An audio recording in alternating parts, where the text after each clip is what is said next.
Skyrim Special Edition has gone gold. Does that mean they have cast the Dragonborn in a carbonite-like gold casing? No, of course not. Why would you even think that? Let's give it some thought.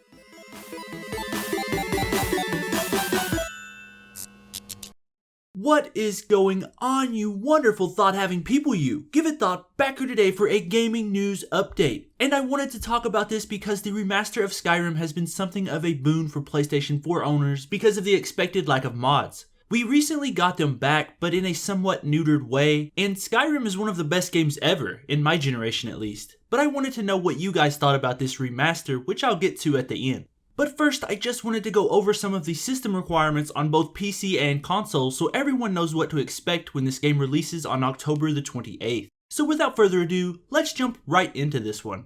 So starting off with PC, the specifications aren't really that demanding. Odds are, if you own a decent computer, you'll be able to play this. I'll put a pic up here detailing the minimum and recommended specs. As you can see, none of the requirements are top of the line. As far as CPU goes, at minimum you only need an Intel i5-750 or the AMD equivalent.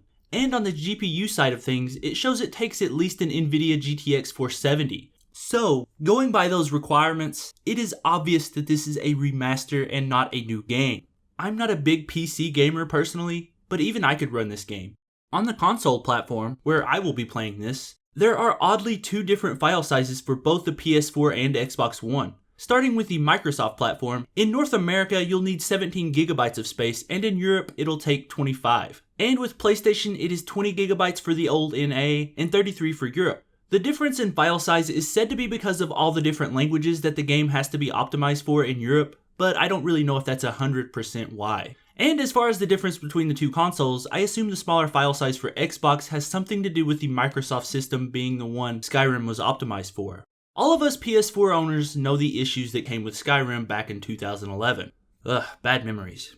But with specs out of the way, I wanted to talk really quick about this remaster, and sort of remasters in general. Of all of the games to be remastered, I'm not sure if Skyrim was the one that needed it. I understand it is mainly for console players to experience mods for the first time, which I deeply appreciate, trust me. But Skyrim on the last generation still holds up fine for me. I still revisit it every few months and I don't have a single problem with the way it looks. But I can see the other side and understand that people on console want the best graphics possible with their systems, especially since the remaster will be able to run in 4K, which is something I can't wait to try, although I could certainly live without it. But if I'm being honest, I would much rather have a remaster of Oblivion, which was, of course, in the same console generation, but seems like a much better candidate for a remaster.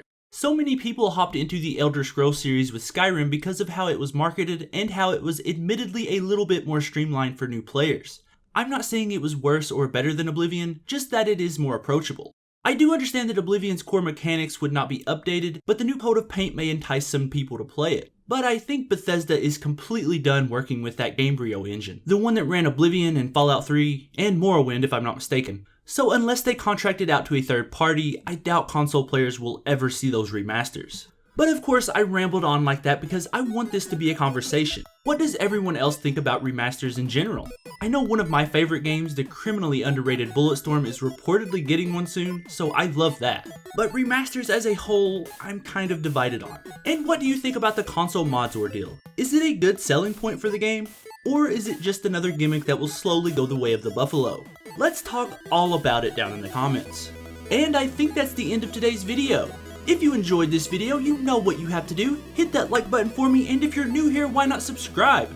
I put out a new video every single day, and if you want to be first in line for all the latest gaming news, especially about No Man's Sky, Fallout, Skyrim, Final Fantasy 15, all the latest and greatest, all you have to do is subscribe. And if you missed yesterday's video, it was all about the possible leak of the Mass Effect Andromeda release date. So if you're interested in that game, go check that one out. And I think that's it for me today. Thank you so much for watching, and remember, give thought to everything.